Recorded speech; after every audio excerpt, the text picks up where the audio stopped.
At the beginning of the movie, we witness something that makes absolutely no sense. An ambulance tears through the streets at full speed, and inside is a young man fighting for his life. By the time the paramedics wheel him through the hospital doors, it's too late. He's gone. But here's where things get strange. When the doctors examine his body, they're not looking at someone who should be dead. They're looking at someone who could wrestle a bear and win. His muscles are dense. His organs are flawless. So the doctors make a decision that will change 6 lives forever. They harvest all 6 organs, the maximum the human body can give, and within hours, 6 people across the city are wheeled into operating rooms with a second chance at life. And then a nurse sprints out of the room screaming. The doctors rush back in. The donor's body is gone, not removed, not transferred, evaporating right there under the hospital sheet, and a tattoo on his arm is fading like ink dissolving in water. The room clears in seconds. These people are convinced they've witnessed something supernatural. They're not wrong. 1 week later, we are introduced to Min-soo, a bright young woman, recovering in a hospital with her father beside her. She received the most vital organ of all, the donor's heart. But the doctors are alarmed for a completely different reason. There's no pain, no inflammation, no rejection symptoms. After a full heart transplant, the human body is supposed to fight back. That's just biology. But Min-soo feels better than before the surgery. The doctor, completely stumped, discharges her. Min-soo and her father celebrate over a meal, and that's when the first hints emerge. Her father watches her eat with wide eyes. The appetite alone is shocking. Then he notices a tattoo on her arm she didn't have before. She shrugs it off, assuming hospital staff marked her during the procedure. What she wants more than anything? To get back in the boxing ring. Her dream has always been the Olympics. But her father refuses. With tears in his eyes, he reminds her that her mother and grandmother both died from heart conditions. He can't lose her too. Min-soo backs down, not because she believes she can't do it, but because she refuses to break his heart. Later, at her father's boxing gym, Min-soo watches from the sidelines feeling that specific kind of loneliness, surrounded by something you love, but told you can't touch it. Her father steps away to change. One child trains alone on a punching bag. Min-soo can't resist. She steps onto the mat, draws back her leg, and delivers a single kick. The bag explodes off the wall from sheer force. Her father bursts in at the noise. Min-soo, without missing a beat, points at the child and says, "Wow, that kid's going to be something special," and bolts before anyone can question her. Something is very, very different about Min-soo now. She goes for a run to clear her head. What starts as a casual jog becomes something terrifying and thrilling. She's outrunning motorcycles. She's covering entire city blocks in seconds. Then she's leaping, not jumping, leaping through the air like gravity is a suggestion. She laughs. This is insane.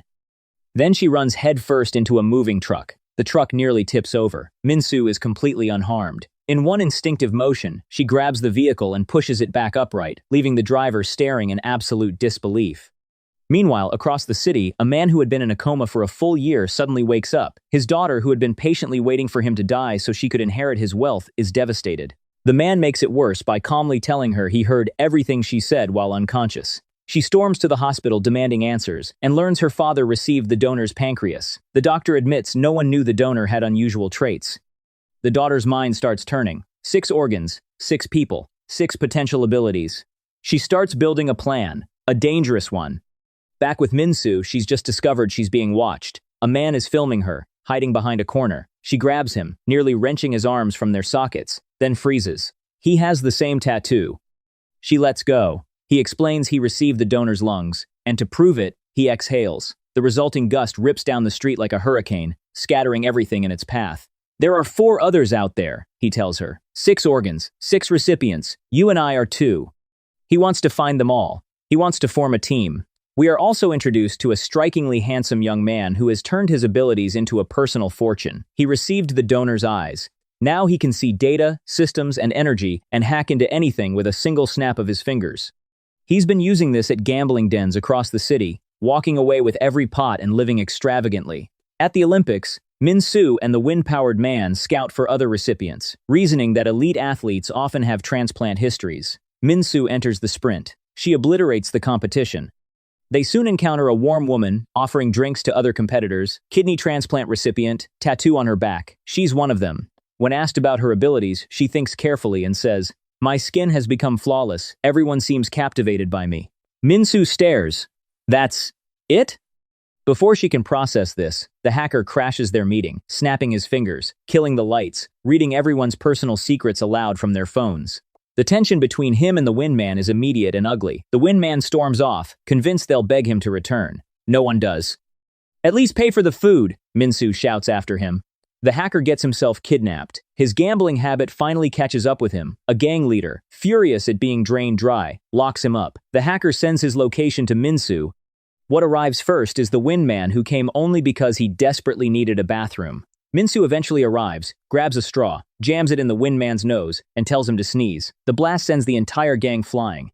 What follows is one of the most chaotic car chases you'll see. Minsu driving, the hacker clearing traffic signals, the gang in pursuit, Minsu's father calling at the worst moment and making her drop the phone, the car spinning through tunnels, drifting corners, and finally crashing into a restaurant where they sit down and immediately start arguing. The hacker exposes the Windman's plagiarism. The Windman fires back with something unforgivable, suggesting the hacker would be better off not existing. The kind woman loses it. The Windman blasts her off her feet by accident.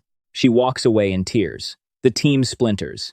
Minsu goes home and breaks down in front of her father, yelling at him for years of overprotection, the heart monitor bracelet, never letting her live like a normal girl. He stands there and for the first time truly hears her. The elderly villain has discovered his power. By placing his hand on any living creature, he drains their life force and absorbs their vitality. He drained a businessman in minutes and watched himself grow younger. He tested it on a tree, which withered instantly. He is drunk on this, convinced he's been chosen to become something greater than human. His daughter has a different agenda. She wants to capture all the recipients and extract their abilities surgically. She orders her team to track them down. A factory explosion pulls the heroes back together. One worker is trapped. Minsu moves, even though the Windman has announced he's leaving the city for good. The heroes arrive. Minsu punches through the outer wall. The hacker opens the security gate. They enter, but smoke fills everything. They're arguing. They're about to fail. Then the Windman walks back through the door. Immediately announces he can't see anything in the smoke and nearly leaves again. The hacker reluctantly guides him through via instructions. The kind woman finally loses patience, shouts them all into order, and together they reach the trapped worker. He's unconscious and dying. Then a factory manager steps forward, someone they've never met. He places his hand on the worker. Complete healing, instantly. He is the fifth. His power is restoration. But every healing drains him completely. He needs water to recover, downing entire bottles just to stay upright. And in this moment, something extraordinary happens. When the kind woman grabbed two teammates' hands in desperation, her tattoo glowed. Energy flowed between them. She isn't just aesthetically gifted. She is the team's living battery. She finally knows what she can do. The villain visits the factory under the guise of gratitude. He spots the healer's tattoo, gets his name, and walks away smiling in a way that sends chills down your spine. The healer is captured, tied to a surgical table, no anesthesia, screaming. The villain orders a partial liver transplant directly into himself. The surgery happens, and when it's done, the villain can now heal himself. The healer is left old, frail, and barely alive. The rest of the team is captured one by one. Minsu is ambushed, and her father, bless him, throws on his boxing gear and charges at the kidnappers with absolute conviction. He has no idea that Minsu is defeating everyone behind him. She launches people through the air, spins him around like a weapon, puts herself back in position, all while he stands there beaming. Your dad still got it. It is simultaneously the most heartwarming and funniest sequence in the film. But the others aren't as lucky. The villain strips the hacker of one eye during surgery. The young man wakes up, bandaged, in agony, begging them to take his life rather than his sight. Minsu races to the compound with her father, who still thinks these are school bullies. She spots the villain's tattoo. She knows exactly what she's dealing with. She hits him with everything she has and breaks his arm. He drinks water. The arm heals in seconds. He carries two stolen powers now, the healer's regeneration and the hacker's energy vision, and he wants Minsu's heart. You don't even have one, she fires back. The battle is devastating. He matches her speed. He heals every wound the instant she inflicts it. Her friends rally the Windman, blasting him, the kind woman recharging Minsu mid-fight, but he keeps regenerating, keeps absorbing, keeps coming. He beats the team down one by one. He stands over Minsu as her tattoo begins to fade, the signal that she is dying. The kind woman, sobbing, agrees to transfer power to him to save her friends. She takes his hand, but she doesn't give him anything. She takes everything he has and channels it straight into Minsu. Minsu's eyes open. She rises. This time her hits really land. She pummels him with combinations so fast they're barely visible. She drives him into an electrical grid. She snaps the steel rods he swings at her like dry twigs. You thought I was just a sweet little girl. I never stay silent. The facility begins to shake, the electrical system is failing, an explosion is seconds away. The hacker, trembling with a childhood phobia of electricity, makes a decision. He takes the kind woman and healer's hands, absorbs the entire electrical surge into his one remaining eye, and channels it back as clean energy that powers the city instead of destroying it. The Windman looks at him with genuine respect for the first time, extends his hand. I'm proud of you. Their rivalry ends right there. The team joins hands. The kind woman floods them all with energy. They heal each other's wounds. Then the villain rises from the rubble, finds the last water tank, and drinks it empty. The villain turns to the kind woman. Transfer your power to me or they all die. She takes his hand and drains him dry. Minsu's father arrives at exactly this moment, hurtling in, landing a flying attack that sends the villain skidding across the room. No powers, no abilities, just a father protecting his daughter. The team joins hands one final time. Minsu drains everything, his powers, his stolen youth, his regeneration.